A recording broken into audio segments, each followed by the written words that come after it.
नमस्कार बच्चों, गणित की कक्षा में एक बार आपका फिर स्वागत है। तो हमने कल 10वीं प्रश्नावली शुरू की थी, तो उसकी एक प्रमेय हमने कल ली थी कि दो समदूरस्थ बिंदुओं से बिंदु का बिंदुपथ जो है वो उस रेखाखंड का लंब समद्विभाजक होता है। तो आज हम बच्चों 10.2 प्रश्नावली ले रहे हैं, जिसमें हमारे पास ये है कि दो प्रतिच्छेदी रेखाओं से समदूरस्थ बिंदु का बिंदुपथ। तो आप देख सकते हैं कि यहाँ पर ये ए बी और सी डी दो प्रतिच्छेदी रेखाएं हैं, यानी एक दूसरे को काट रही है, प्रतिच्छेद कर रही है ओ बिंदु पर, और इनसे समदूरस्थ बिंदु है बच्चों पी। ये जो आप देख रहे हैं यहाँ पर पी बिंदु समदूरस्थ है, यानी ये जो इससे लंबवत दूरियां होगी ए बी और सी डी से, ये दोनों बराबर होगी।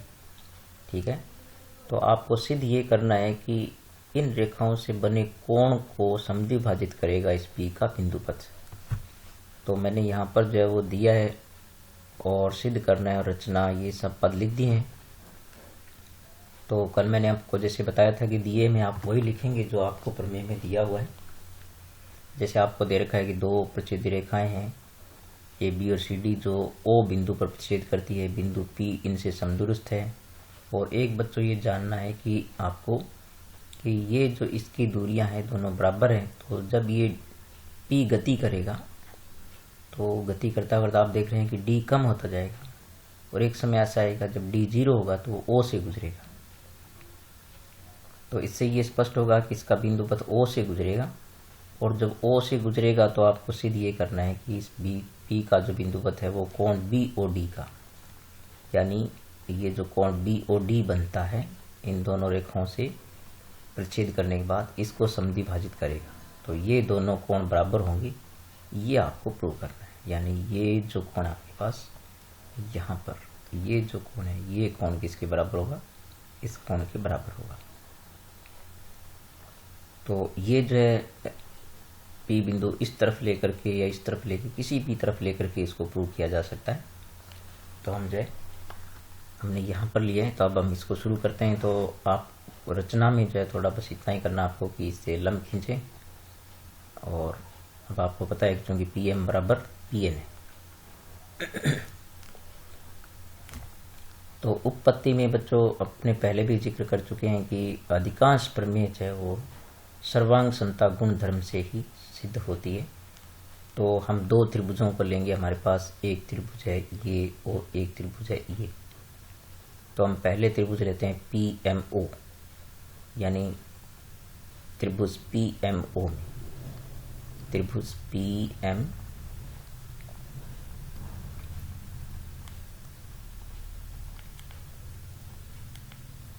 त्रिभुज पी एम ओ व त्रिभुज पी एन ओ में। ठीक है, आप देख रहे हैं कि ये जो नीचे वाला त्रिभुज है वो पी एन ओ है और ऊपर वाला पी एम। अब अपने देखते हैं कि इसमें क्या क्या साक्ष्य आपके पास हैं इसको सर्वांग सम करने के लिए। तो आप देख सकते हैं पहले तो चूंकि हमने पी एम लंब खींचा है ए बी पर, तो आप देख सकते हैं कि ये कोण जो है इस प्रकार से ये समकोण हो गई, यानी पी एम ओ कोण जो है वो, यानी कोण पी एम ओ बराबर हो गया कोण पी एन ओ। क्यों बराबर हो गया आप लिख दें यहाँ पर, क्योंकि ये लंब है। चूंकि पी एम किस पर लंब है? ए बी पर, और पी एन जो है वो लंब है सी डी पर, और लंब होने से ये समकोण हो गई, इसलिए दोनं बराबर हो गई। और पी एम जो है वो किसके बराबर है? पी एन के बराबर है। और आप देख सकते हैं कि ये जो ओ पी है वो दोनों में उभयनिष्ठ है, तो ओ पी जो है वो किसके बराबर होगी? ओ पी के बराबर होगी। इसको हम लिख सकते हैं कि चूंकि उभयनिष्ठ भुजा है, चूंकि उभयनिष्ठ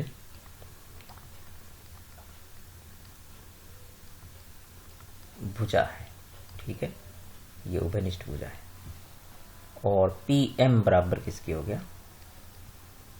पी एम बराबर है पी एन। तो ये तो हम लेके ही चले, हमें दिया हुआ है कि पी जो है वो समदूरस्थ है। चूंकि पी समदूरस्थ है, ठीक है, ये हमें प्रमेय में दिया हुआ है। कि P बिंदु जो है वो क्या है, समदूरस्थ है। तो ये आप देख सकते हैं कि देखो ये हो गया समकोण, और ये समकोण के लिए हो गया कर्ण, समकोण के सामने भुजा, और एक अन्य भुजा हो गई। तो बच्चों ये RHS सर्वांग समता गुणधर्म से आप कह सकते हैं कि अतः है समकोण कर्ण भुजा यानी RHS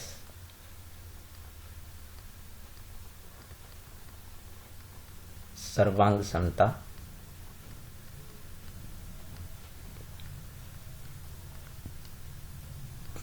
गुणधर्म से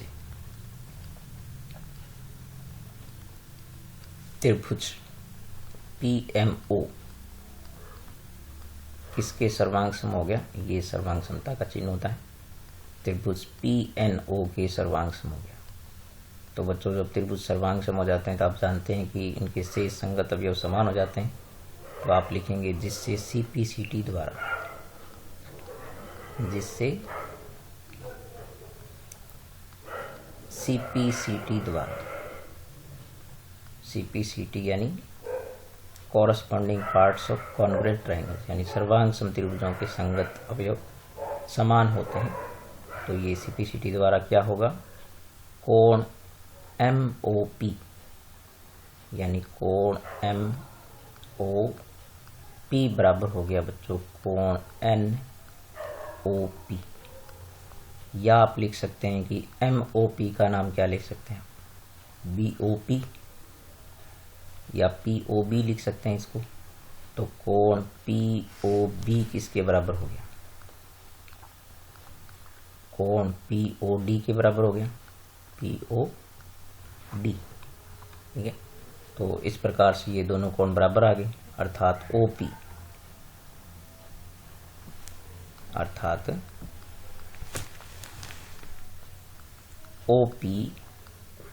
कोण BOD का समद्विभाजक है। और यही आपको सिद्ध करना था कि ये इसका क्या है, समद्विभाजक है, यानी P का जो बिंदु पथ है वो इनसे बनने वाले कोण को समद्विभाजित करता है। तो इससे ये सिद्ध हो गया कि ये इसका जो P का बिंदु पथ है वो चूंकि OPP का बिंदु पथ है तो ये इसको समद्विभाजित करता है। तो इस प्रकार से बच्चों प्रमेयों को बहुत आसानी से हम सिद्ध कर सकते हैं। तो अब हम दो प्रमेय पढ़ चुके हैं बच्चों, तो इनको किस प्रकार से हम काम में लेंगे प्रश्नों में वो मैं आपको कुछ बताता हूँ। तो जैसे आप देख सकते हैं कि पहली जो प्रमेय थी 10.1 वो हमारे पास थी कि हमारे पास यदि दो बिंदु हो, ठीक है, तो दो बिंदुओं से समदूरस्थ बिंदु का बिंदु पथ जो होता है, जैसे यहाँ पर ये बिंदु A है, ये B है और ये इनसे समान दूरी पर बिंदु है, ये दूरियां समान हैं, तो इसका जो बिंदु पथ होगा ये वाला वो इनसे बनने वाले कोण का क्या होगा, लंब समद्विभाजक होगा, यानी ये बराबर होगी, साथ में ये दोनों कोण समकोण होंगे। तो इससे संबंधित प्रश्न बच्चों आपको ध्यान में रखने हैं कि जब भी आपको जो है वो आयत, वर्ग या समचतुर्भुज, समांतर चतुर्भुज या इस प्रकार से चतुर्भुजों की शीर्षों से समदूरस्थ, ठीक है, शीर्षों से समदूरस्थ यदि कोई बिंदु या बिंदु पथ आपसे पूछा जाता है तो आप जो है वो क्या लेंगे, इस प्रमेय को काम में लेंगे, ठीक है। जैसे आपसे पूछे कि कोई त्रिभुज है आपके पास, तो त्रिभुज के ये जो दो शीर्ष हैं, कोई भी दो शीर्ष हैं, उनसे समदूरस्थ बिंदु का बिंदु पथ क्या होगा बच्चों, तो आप कह सकते हैं कि चूंकि ये एक रेखाखंड हो गया, इससे समदूरस्थ बिंदु का बिंदु पथ क्या होता, इसका लंब समद्विभाजक होगा। इसी प्रकार आयत, वर्ग या किसी में भी शीर्षों से समदूरस्थ बिंदु का बिंदु पथ पूछते हैं तो वो क्या होता है, उन दोनों बिंदुओं को मिलाने वाले रेखाखंड का या उस भुजा का क्या होता है, समद्विभाजक, लंब समद्विभाजक होता है। इसी प्रकार से जो आपकी 10.2 प्रमेय है तो वो ये कहती है कि जो प्रच्छेदी रेखाएं होती है इस प्रकार से, इनसे समान दूरी पर जो बिंदु होता है वो इनसे बनने वाले कोण का समद्विभाजक होता है। तो ये जब बात आएगी कोण की, ठीक है, तो कोण जो होता है, कोण का समद्विभाजक, ठीक है, कोण का समद्विभाजक। तो जब कोण के समद्विभाजक की बात आएगी तो कोण का समद्विभाजक जो होता है उस पर जो भी बिंदु होता है वो भुजाओं से समान दूरी पर होता है, ठीक है। तो जब भी किसी समांतर चतुर्भुज वर्ग वगैरह में कोण का समद्विभाजक या भुजाओं से समदूरस्थ बिंदु की बात की जाएगी तो वो क्या लेंगे आप, इस प्रमेय को काम में लेंगे। जैसे मान लीजिए आपसे ये पूछा है कि कोई त्रिभुज है आपके पास, ठीक है, ये त्रिभुज आपके पास ए बी सी, और आपसे ये पूछे कि भुजा ए बी और बी सी से समदूरस्थ बिंदु का बिंदुपथ क्या होगा, तो आप ये कह सकते हैं कि आपसे पूछा है कि ए बी और बी सी, तो ये यहाँ पर प्रतिच्छेद करती है, तो इनसे बनने वाले कोण का जो समद्विभाजक होगा, ठीक है, वो क्या होगा, इनसे दोनों भुजाओं से समदूरस्थ बिंदु का बिंदुपथ होगा। इस पर कोई भी बिंदु लेंगे तो वो इन दोनों भुजाओं से क्या होगा, समान दूरी पर होगा। तो इससे संबंधित प्रश्न जो है वो बहुत ज़्यादा मुश्किल नहीं होते हैं, बस आपको इन दोनों प्रमेय जो है इनकी अवधारणा को समझना होगा। आप अच्छी तरह देख लीजिए कि जो हमारी प्रमेय है पहली, वो शीर्षों से समदूरस्थ बिंदु को बताती है, और जो हमारी दूसरी प्रमेय है वो बताती है भुजाओं से समदूरस्थ बिंदु का बिंदुपथ, यानी वो रेखाखंडों से समान दूरी ली जाती है, यहाँ पर शीर्षों से समान दूरी ली जाती है। तो हम कल से जो है इस 10.1 के प्रश्न शुरू करेंगे। तो मैं आपको एक बार फिर कहूँगा कि आप इन दोनों प्रमेयों को 2-3 बार अच्छी तरह पढ़ें, सुने आप इनको, और अपनी कॉपी में नोट करें अच्छी तरह, फिर दोबारा आप इसको जो है समझ कर देखें कि क्या किस प्रकार से इनको काम में लेना है। तो आप एक बार फिर सुन लीजिए कि जो 10.1 है वो शीर्षों से समदूरस्थ बिंदु की बात करती है, और 10.2 जो है वो भुजाओं से समदूरस्थ बिंदु का बिंदुपथ की बात करती है। तो बच्चों आप ये मेरे वीडियो देखते रहिए, और अपने दोस्तों को भी ये चैनल सब्सक्राइब ज़रूर कीजिए। मैं जो है वो आपके लिए ये लगातार सभी सवाल इसके लेके आऊँगा, और बहुत अच्छी तरीके से आपको इन प्रमेयों का जो अनुप्रयोग है वो आपको मैं बताऊँगा। तो एक एक प्रमेय भी हम हल करेंगे, सारे प्रश्न भी हल करेंगे। तो मैं उम्मीद करता हूँ कि आप मेरे इस कार्य को अच्छी तरह देखेंगे और सीखेंगे, और मेरा मकसद है बच्चों आपको घर बैठे ट्यूशन की तरह बिल्कुल फ्री में आपको शिक्षा देना।